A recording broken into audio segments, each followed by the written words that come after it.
We're already rushing to the next panel, which will also be the final highlight for this morning on the stage. And the next panel will look like the following. We're going to have Billy with us from Dublin Bus. We're going to have Ruben from Renfe, the Spanish rail operator. Good morning. Good to see you again.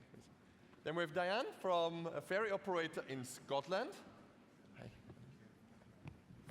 Diane, good morning.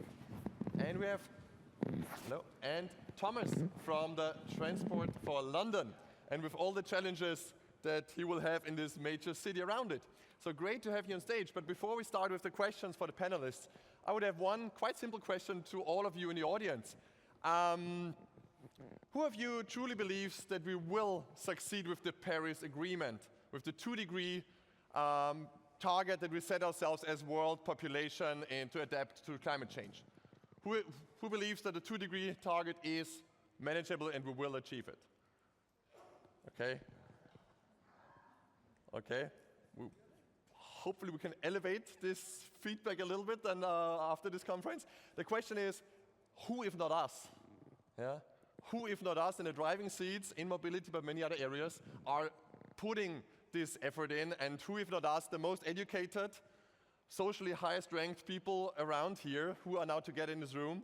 So a quick reminder for us as well that we'll have a touch of sustainability as well on the panel around disruption and innovation. But I guess this is the ultimate goal that we're aiming for, and to succeed with some more positive people who believe in actually this innovation. For the round, great to have you here. If you can just say a quick word about yourself that you still want to add, but also please adding what was the last time that you personally experienced innovation in an annoying or in a very helpful sense in your daily lives, professionally or personally. When was somewhere the last time where you noticed, okay, that's new, that's great, or it doesn't work out so well? Thomas, may I ask you to start? So I'm Thomas Ableman. Innovation Transport for London. I think probably the example for me would be round the corner from our office in South London. We have one of the new Amazon Fresh stores, which I find fascinating because the technology is incredible. You know, I'm sure many of you have used it. You walk in, you take whatever you want off the shelf, you walk straight out again, and it does work. And I always have that kind of exciting moment of checking, you know, have they billed me for the right things? And they once billed me for a pretzel I didn't eat. I was very upset about. But it does work. But I really don't want to criticize Amazon here because they're one of the most successful innovative companies the world's ever seen, arguably the most innovative company the world's ever seen. But it feels like they've done something that we would often do as the transport world. Because if you've used one of these Amazon Fresh stores, the way it works is you scan a barcode to walk in, that identifies you, you can then take what you want off the shelf and walk straight out again, which is an incredibly seamless experience, except that they've put a barrier across the entrance. So you can't go in until you've done something. And at TfL, we spent the previous 10 years trying to limit the barriers to entry to our network. You know, we now use contactless payments, so you don't need a ticket. You don't need to pre-purchase before you walk in. And actually, Amazon have kind of done the reverse. So it feels a really good example of incredibly powerful technological innovation, attempting to solve some genuine operational problems. But actually, have they done what we heard at the end of the last panel? Have they put the customer first? I'm not entirely sure they have. Thank you. Diane. Good morning. I'm Diane. I'm Commercial Director at CalMac Ferries in Scotland. I think my favourite disruption to normal life was actually an example of South Eastern Railway when they introduced customer ambassadors on their stations. Often we think of innovation or disruption through technology, but this was a great human touch where they introduced, people from different backgrounds, not from railway, and no job description. The purpose, the role had a purpose, and the purpose was to do the right thing for the human being in front of you. They gave them lots of autonomy and ripped up the rule book, really, and their customer scores rocketed at some of their London stations, and I thought that was a brilliant disruption.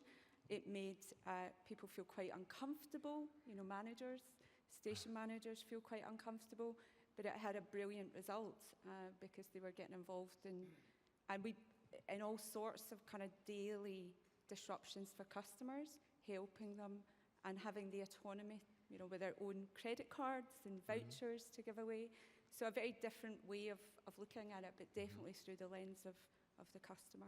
Nice, thank you. And also, as you termed yourself a change maker by heart, I also like it that you go from a non-technical perspective on this example. Indeed. Thank you. Billy. Thank you. Billy Hann, I'm the Chief Executive of Dublin Bus, Ireland's largest public transport provider. We predominantly provide bus services in the city of Dublin. From an innovation point of view, from a personal perspective, artificial intelligence and particularly ChatGPT, which is available on your phone now, it's a potential game changer for sure. I'm sure we'll discuss a little bit about AI a little bit later and the sort of applications you can use, particularly in the transport sector. But for all you consultants who are out there selling your services, you just need to get nervous because the power of these particular apps that are available on your phone now are absolutely superb. And whilst they may not give you all the answers that you need, they certainly can give you a framework on which to base a piece of work on, which is very, very powerful. So from a personal point of view and from a business point of view, artificial intelligence is certainly ramping up exponentially and very, very quickly. Thank you. Definitely, thank you very much. I'm thinking of a couple of students now at the moment where it's school life, how that impacts there as well with ChatGPT. Ruben. Hi, good morning. Thanks, Adrian. Thanks, Dublin, for inviting Renfe one more year. I'm the Strategy and Quality Director of Renfe Pradora, which is, as you say, the state-owned company for rail transport in Spain. Just 30 seconds of promotion. For those who don't know Renfe, we are this state-owned company moving like more than 500 million people every year, 34 of them in high-speed services, which we operate the second largest network in the world with high speed, and the development of lots of innovation from the public sector like ERTMS, European Rail Traffic Management System, and many other things. So we want to be the main operator in Spain, but also starting to face competition in Europe. Now we will talk later about the position, and for those who don't know Renfe, you will know us in the future, okay? Yeah. And regarding innovation, on the world side, I will say something that I experienced personally, because and it's something that we can talk later, because we're talking about innovation and about technologies, and all these kind of technologies and disruptive that are coming, and we are all facing in our companies. But sometimes it's something related to people and how people can adopt these technologies, and not all of the companies are adopting in the same way. So technology is available, but we have to do some cultural change in some companies. Personally, I have really bad experiences talking with some customer service people that they don't know that this is the 10th time that I have been calling them to solve a problem. And they can have the same technology than all of us to know what exactly I was wondering, what was my problem, but they didn't solve. So sometimes innovation is there, but it's not. In the case of Renfe, I would like to highlight, because on the innovation side, from the public sector, Renfe was the first company in Spain to have the best and the big supercomputer IBM in the 60s. So it's part of that we are now digitalizing the experience on the commuter trains. Also working with startups ecosystem just to adopt a new IoT, AI, to security, to safety, to production. And you also have your own incubator in the startup scene to get people attracted. Sure, we will talk later about Great, that. You mentioned that a couple of times it does not work out. So what would you say are currently the biggest barriers that you notice in organizations where you just get stuck maybe every time and time again, and how could we overcome them? Because I guess they're similar with many of us, just getting a bit annoyed about barriers. Which ones do you notice, or is it in your vicinity? Billy, would you go first? Yeah, I suppose there's a number of them in many ways. Look, financing is incredibly important for any innovation initiatives, and trying to secure that finance, particularly when you're working in a state body or a public service organisation, can be difficult. In addition to that, You know, certainly when it comes to sustainability and climate change, and particularly in the bus services, where we need dedicated bus corridors to our city and so on, you know, you can have some headaches with regulatory authorities and sort of hampering sort of your progress of planning permissions and so on. And, you know, so from a regulatory point of view, we need our regulators to sort of embrace change just as much as the rest of the industry is, and have some more joined up thinking. You know, in Ireland, we suffer a little bit from protecting heritage sites, and we've plenty of them, and it's really, really important to do that. But we also need to protect the future of our country and future of our cities, and make sure that we are addressing climate issues and climate problems. And to do that, we need infrastructure in place. And to me, that shouldn't be hampered by protecting something that's been there for 200 or 300 years, albeit that is important too. And then look, just the resistance to change. So everybody is happy for innovation and change until it's on their doorstep. Yeah. And when it's on their doorstep, then they tend to resist it and say, well, I want it, but I actually don't want it to disrupt me in any particular way. So I think that's there's certainly three challenges which I come across on a regular basis. Definitely. Like you said, everybody wants change, but nobody wants to change. It's much the harder perspective. Thomas, you're also coming from a startup background before you joined Transport for London. How do you see the culture in respect of barriers that you observe in your own organization? Are you allowed to break certain things and rules? No, absolutely. I couldn't have had a bigger culture shock. I went from a startup that I founded that peaked at 30 people prior to the pandemic. I then joined a public sector organisation of 30,000 people.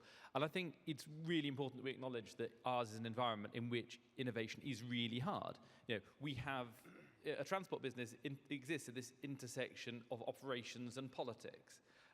They're both worlds in which innovation is made very difficult. We are institutionally risk averse, and that's entirely appropriate. You know, if you're running an operational business, your goal is that tomorrow should be exactly the same as yesterday, and any variance is a mistake. And if you're approaching innovation, you're actively trying for things to be different. Politicians typically don't like you to take risks because they can go wrong, but innovation is all about taking risks. Measured risks, smart risks, yes, but nevertheless taking risks. And of course, we are in an incredibly safety-conscious industry, and we must be, and it's entirely appropriate. But again, it makes it really hard to change things. So, you know, it is a difficult environment to create innovation in. A number of things that we've done. One is, you know, we try to define an innovation process, probably a more rigid innovation process than you'd see in a startup, where you would not have that kind of defined process, but equally an awful lot less rigid than you know, an organisation like TfL's normal operational project governance processes. And at least if you've got that sense, okay, there is a process, this is how we do it, it gives the rest of the organisation a certain degree of confidence. We've got an open innovation team, and getting that team right is really important. You know, they need to be embedded enough in the organisation that they've got trust and relationships. The head of open innovation now and his predecessor were both people who'd been in TfL for 20 years, know everyone, can work with everyone, really plugged in.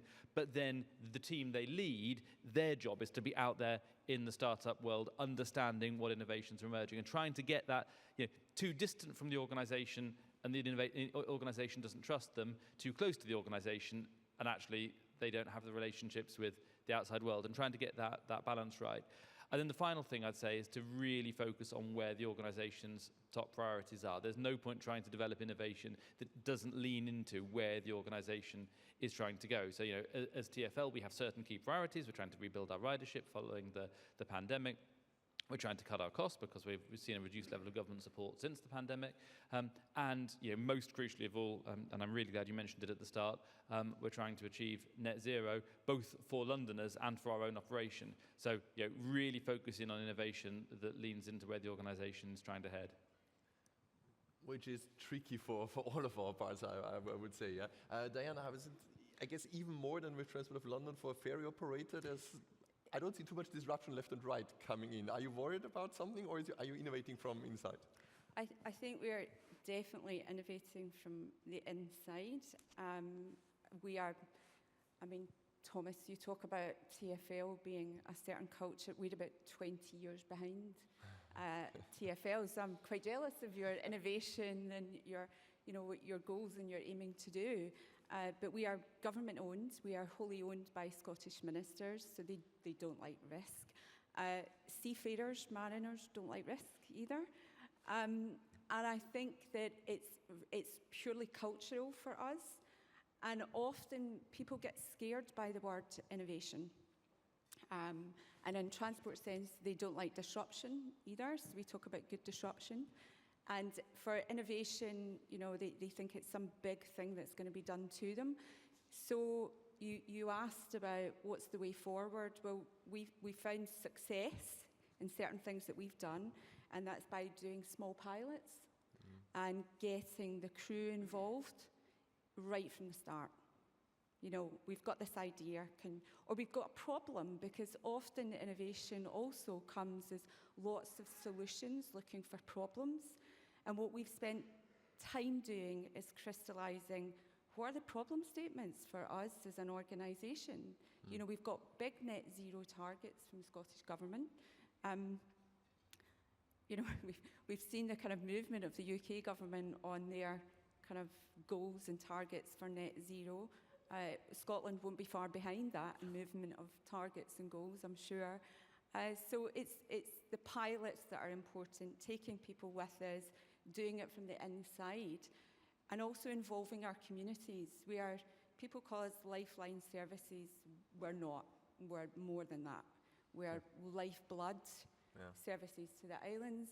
We carry critical goods, food, fuel, to quite remote islands. We serve 22 islands off the west coast of Scotland, and it's important that we not only involve our crews and our port colleagues, but also our communities as well, because it has to work for them. So pilots, the way forward for us, just showing that the sky won't fall in if we do something different. Great. Lovely also to hear that you see yourself so strongly encountered with the local population around, just being this lifeline, as you said. Yeah, perfect. Thank you very much. Ruben, you mentioned before the startup incubator and all the fresh ideas flowing in. What would have been one of the great ideas of the last years that you've seen coming fresh to your company because of this collaboration? But first, I would like to answer about barriers to innovation and disruption, because I think that the most important barrier is the short term. I mean, and we at Renfe, we are facing, like the movie, all the challenges together, like everything, everyone, all at once. I don't know it's exactly the title, but we are now facing competition in high-speed services. We came from a monopolistic position in 80 years of history, from the public sector with the strengths, but also with some weaknesses. And we are in the short term, like in 4 or 5 years, we are going to face competition also in PSO. So all our business, all our turnover will be under competition rules. And this is something happening in all European countries, but I think that mostly in Spain, we are now, you have some directives from the EU, but each state member could, a personal approach of this transition. And at the same time, we have a high average age of staff, of people working at Renfe. So we are, during the strategy plan, almost 1,000 people are leaving the company every year. So we need to maintain the talent and the expertise of those people, but also hiring talent from the public sector, trying to make them like a proposition, a value proposition as a company, attracting this talent, and trying to combine this generational change. So it's cultural change, transforming people, facing competition, and everything is just for now. So how are you talking to people that is, facing the new entrants, that they have to innovate, they have just to survive to today? And so this is kind of different. But 5 years ago, and here is a colleague of mine who is responsible of the Startup Accelerator, Renfe launched a Startup Accelerator just to attract from this ecosystem new ideas and to launch them some challenges. And first it was like even a pilot for us, just like a small prize award, just to talk with them, trying to accelerate and coming back with some proof of concepts. But now, 5 years later, like more than 20 startups have been accelerated. Some of them have really €1 million contracts with us just to develop some services of what are the best main ideas to measure the carbon footprint of every single train that we move. Some safety cameras using the AI for safety and security purpose on stations, on commuter stations.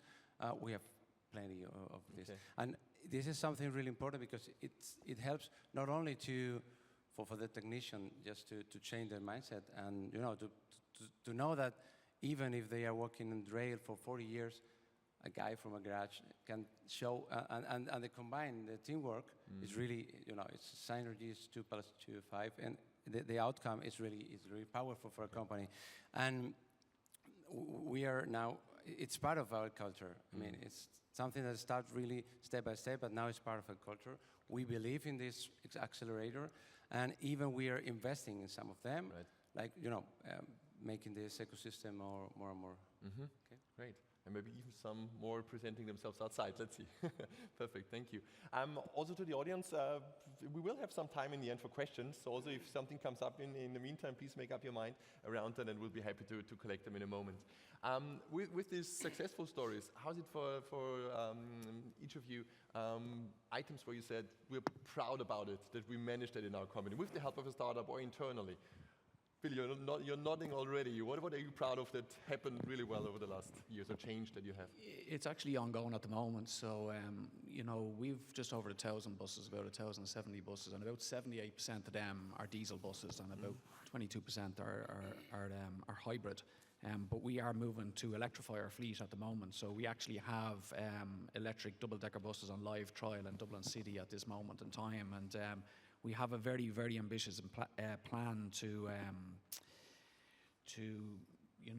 move our fleet to full electrification. So by 2027, we would hope to have 40% of our fleet electric. And look, the main drive for that is really to make our city more sustainable, from reducing the CO2 emissions point of view, but reducing noise in our cities. Diane talked a little bit earlier about communities. We're very proud to serve our community. I'm very, very proud to implement initiatives that will improve the quality of life of Dubliners or anybody who's living in Dublin City, and having good air quality and having less noise from our buses is part of that. So there's not too many organisations who are looking to electrify 40% of their fleet over the next 3 or 4 years. So it's an incredibly ambitious plan. We do have a green minister in there, so that sort of helps to focus the mind, because he keeps me under pressure, and then I have to keep the team under pressure to deliver on that. From an operations point of view and from an organisational point of view, there's not one part of the organisation that this project is not affecting. So everything from maintenance people needing retraining, drivers needing retraining, scheduling having to change because obviously there's range issues with the buses. We're getting about 220 kilometres out of them. So there's not one part of the organisation that actually isn't involved in this project to a certain extent. And then there's good excitement in the community as well as they start to see electric buses being rolled out, and a lot of good positive sort of sentiment around that as well, which is good. So that's probably the biggest and most exciting thing that we are facing into at this moment in time from Dublin Buses' perspective. Thank you. I'll come back in a moment on that. If the electrification on one side, but then also maybe making them autonomous is like another step in the future where you already consider something. Diane, for the moment, what would you be proud of some change that you saw happening in your organization? In the current organisation, I guess we are very heavily unionised. Very costly to the Scottish taxpayer because we're completely subsidised. And we had to really think carefully about how we lower not just the cost of operation, but looking at doing things a bit differently to improve. So let me start. We don't control the fare box, okay? Transport Scotland tell us how much to charge for the fares. So they tell us that. We have no levers around that.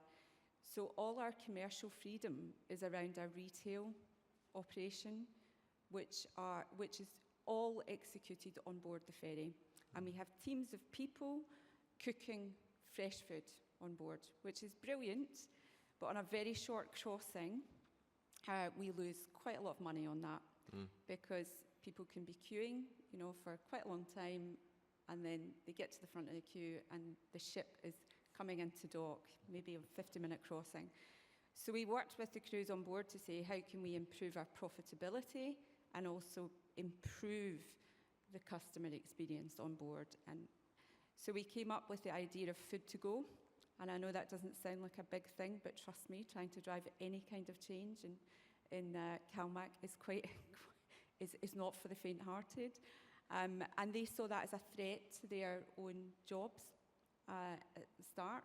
Are you looking to do this everywhere? And we don't want to do this.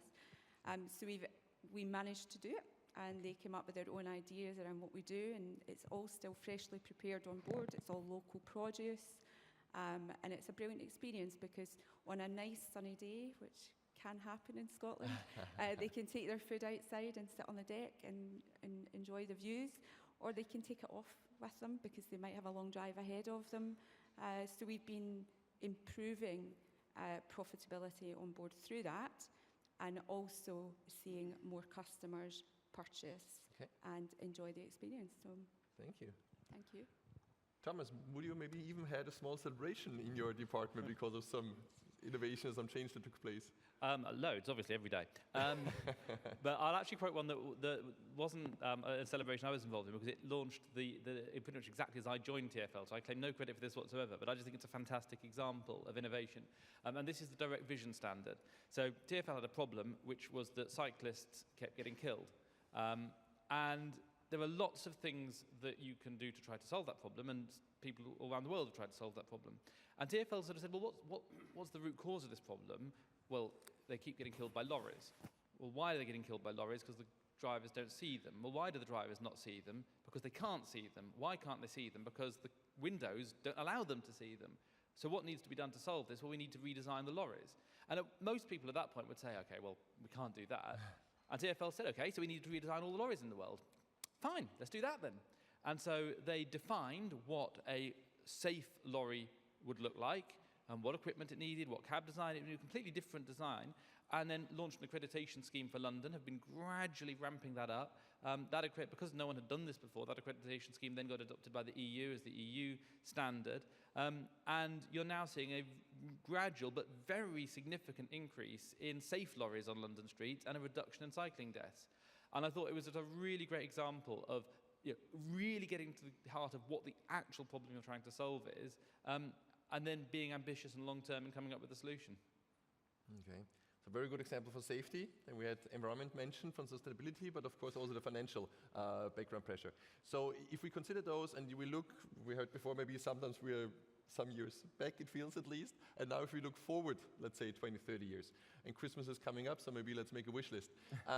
What in the world of autonomy, AI, and other parts could really deliver this leap forward for you? You maybe, sorry, yeah. Can I talk about what I'm proud of? Of course, sorry, please. Then. I thought there was kind of the startups. Please, two headlines. Please, like then. I want to just launch.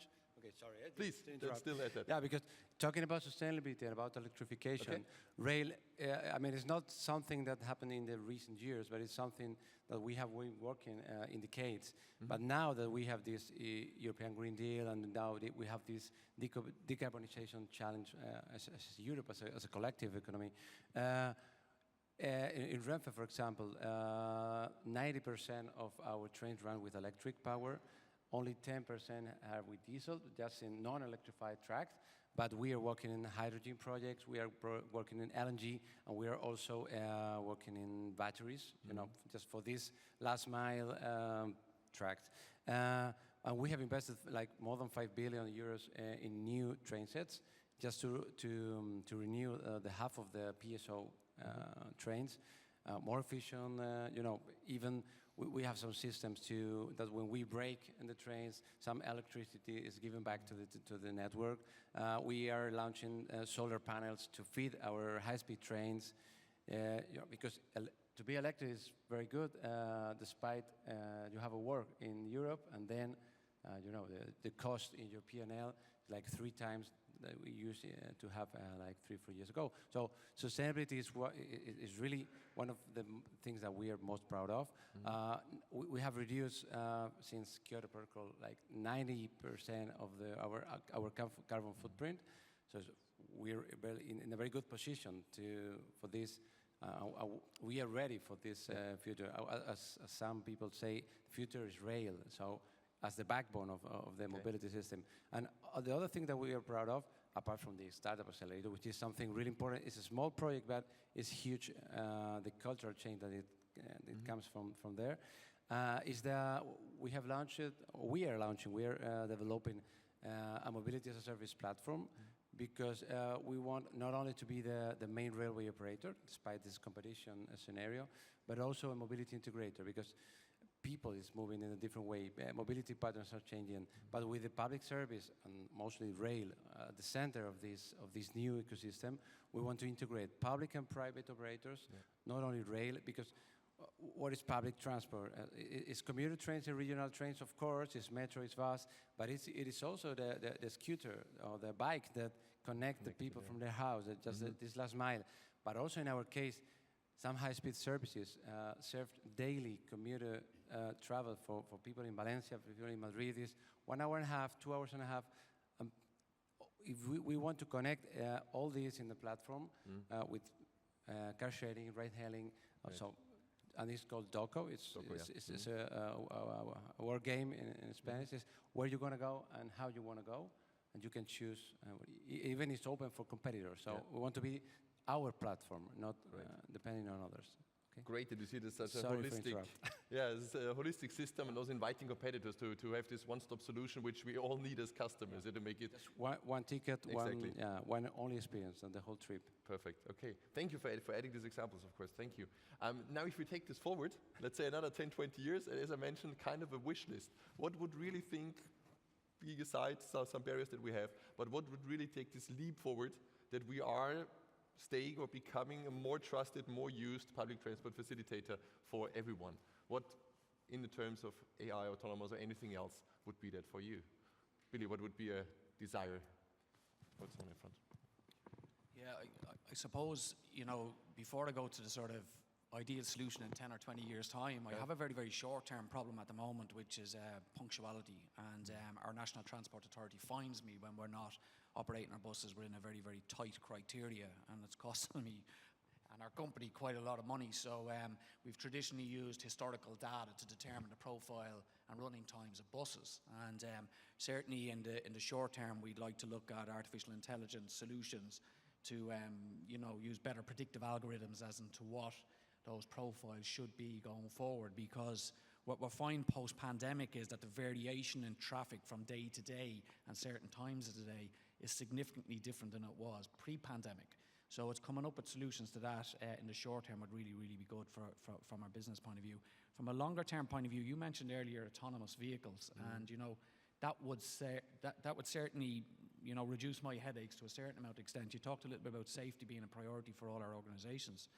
Human error tends to be one of the biggest contributory factors to accidents across the whole transport sector, not just in buses, but in aviation and many different other areas as well. So, if you can take the human being out of that particular service, then you will certainly get improvements in safety. Obviously, you need to pilot test and do lots of commissioning and all to get to the stage where that needs to be proven. Obtaining drivers for buses at the moment is a really difficult thing, so they're not 10 a penny out there. So, if you have autonomous vehicles, then your reliance on drivers reduces. Of course, you would have to go on a journey towards automation on autonomous vehicles. It will certainly bring its own headaches with regards to unions. They're not going to be happy if you go and move from having, 3,000 drivers in Dublin bus to reducing that by a particular percentage. So you would have to bring them on that journey. But to me, the autonomous journey is 10 years plus away, at least. It's not, in my opinion, something which will be here in the next 5 years or so. It's a much, much longer term picture. And I come from an aviation background, and we've been talking about, autonomous flights for many, many years. As a matter of fact, from a piloting point of view, they've been talking about going to one pilot rather than two pilots. And we've never quite got there. And we have never quite got there because of safety concerns and safety issues. So until the regulations are very, very tight around autonomous vehicles and they're really, really well defined and well understood, it's difficult to see it going forward at maybe the rate that some people think it should do. But certainly it's an area which we would be happy to continue to explore over time. Okay. A lot going on in the field anyhow, but still at steps of decision, of course, Diane, would you have something really for the leap forward where you say that's... Where to start? Okay. I think we also have very short-term issues at the moment. Weather is huge for us. Weather disruptions. We operate in a part of the world where we have very unpredictable weather systems. So we can experience cancellations at very, very short notice. Okay. And people are travelling sometimes 4-hour, 5-hour drives to get to the port, and then they get there and there's no ferry, and there's nowhere for them to stay. So for me, it's almost kind of finding a way of managing those disruptions, knowing where our customers are at all times, and being able to get that virtual pair of arms around them in some way to help them in that moment. And that's a problem now, and it's a problem where there's no immediate solution to that, because we carry lots of freight as well, so lots of whiskey, lots of seafood, lots of dangerous goods. So it's about, in those disruptions, how do we manage not just the people, but all of that traffic also. And I think AI and future technologies could really help with that. But it is still, let's say, the next step. Thomas, do you implement any of that now already, or would it also be something you see?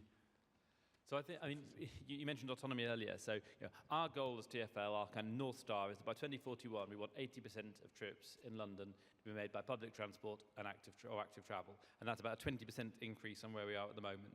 Now, central London, inner London, going well. Very high levels of public transport and active travel penetration. The big challenge for us is outer London. And actually, autonomy there, potentially you can imagine a world in which that could be really helpful or really damaging. If you look at the form factors being rolled out over in America, which is where all this has largely emerged from, you're largely seeing it in the form of robotaxi type solutions. That makes me slightly nervous. I don't want to replace the problem we currently have of single occupancy vehicles with the problem of zero occupancy vehicles driving around London. However, as a model for basically a new form of transport that doesn't exist, some form of autonomous shuttle that properly connect outer London suburbs, places that don't feel like they've got the level of connectivity that allows them to leave the car at home. I wouldn't say anywhere in London is car dependent. Everywhere in London has a bus service, but for a lot of people that doesn't suit their aspirations, the way they want to live their lives. And actually, autonomy plugged into traditional public transport feels like it could be part of the solution there if the technology develops and if the right business models emerge. Micromobility similarly could form part of that crucial outer London first mile, last mile solution. I don't believe the e-scooter is going to be a long-term, the form factor that ends up winning this one. E-bikes are doing far better, and I think but new forms of micromobility will emerge, but low carbon, low energy consumption, low space utilization, that kind of connectivity feels like it could be part of that 20-30-year time horizon as well. And finally, the emergence of 5G connectivity, really constant connectivity combined with AI-type solutions, the potential to have some form of proper digital concierge for consumers so that people actually can understand how to navigate our networks in real time, with that kind of digital handhold. We're not there yet. At the moment, we're still very much around integrating our own operational information and presenting it in a way that is hopefully more user-friendly than it would otherwise be. But a proper customer-centric digital concierge feels like that could become part of the solution as well, if someone out there would be kind enough to invent it. Thank you. And Ruben, you're also Director of Strategy. Would your strategy allow this long perspective view for you for the next 10, 20 years? Is there a wish that you would encounter? As I said when we were talking about sustainability, in terms of autonomous, rail is almost semi-autonomous in a way. For me, it's a definition. So we are guided by the track. We have lots of safety systems, and human error is reduced to minimum. And they will have another role. That's what Billy said. That we have to walk through this automation with these people, just giving them another role and defining with them another role, because they are also important for us in a way. But on our side, I'm not talking about sustainability only in the environmental side, but also on the economic side. And facing a public transport operator, I think that on the future we will have to make more efforts on cost efficiency. So using all these AI, all these IoT to do better the maintenance, to do better the production and the operation, to use for this asset management. So every single train that we use is used on the better way 100% of the time, not stopping the trains just for maintenance, just with this predictive maintenance and all this kind of thing. So on the back office is where we see most improvement area to that. Okay. Perfect. Thank you so much for this, all of the insight of the present, and also looking forward. So now looking forward to your questions. We have the freedom of being the last panel on stage for this morning session. So we're happy to have some closing remarks or questions that we can still pick up. Are there any? There are some lovely assistants around with microphones, so please just make yourself seen if there are. We made it all clear. Right. That's also fine, but normally it takes a moment. Anybody who wants to approach one of the 4 panelists on that? No? It's a moment? No? That's also fine, then we can still even punctual as well. So.